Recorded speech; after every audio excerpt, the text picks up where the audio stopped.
Welcome to Fanshawe Learns. I'm your host, Sean Madden, and today we're going to be talking with Dave Renwick about the history of London. Dave's been living in London for 28, nearly 30 years, and he's seen quite a few changes to London. And also, he'll be able to tell us a little bit about what makes London such an amazing community to not just raise a family, but to live in as a whole. Dave, thank you so much for joining us today. Thanks, Sean. Appreciate it. So, tell me, Dave, you've been living in London for 28, nearly 30 years. What makes London such a great city, in your opinion, and how has it changed since then? When we first came to London, we came here and we had 4 kids. So it was a wonderful place to bring a family up. I mean, you don't have the hustle and bustle and the trappings of a Toronto in and around London. So I mean, it's a fabulous place to bring up a family. It is a fabulous place to learn, progress in my career, etc. There's been a huge amount of change over the last 28 years. This city used to be known for as a financial center. So you had people like London Life, you had Canada Trust, you had Avco. So it was kind of a white collar type financial gig at that point.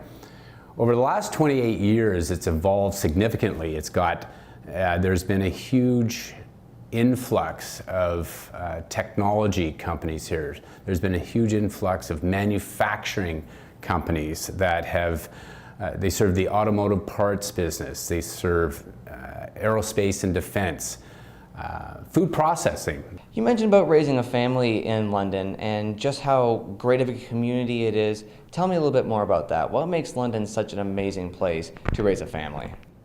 Well, I think it's got to be a much more diverse population. I mean, it was pretty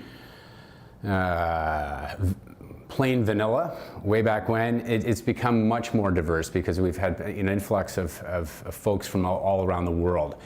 So you've got that aspect of it. You've got a great education system here. You've got Fanshawe, which is building a brand new facility right here around the corner.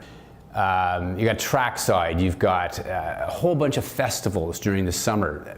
Budweiser Gardens brings in pretty much every big band that you can imagine. They bring in the Cirque du Soleil, they've got the London Knights, they've hosted the National Curling and Figure Skating Championships here. It's just amazing. You're in the middle of Toronto and Detroit, so when people go to Detroit for a concert, like the artists, they'll stop off in London on the way to Toronto and vice versa. It's beautiful. Thank you so much for joining us today, Dave, and thank you so much for that amazing insight into London. Join us next time for Fanshawe Learns. I'm Sean Madden.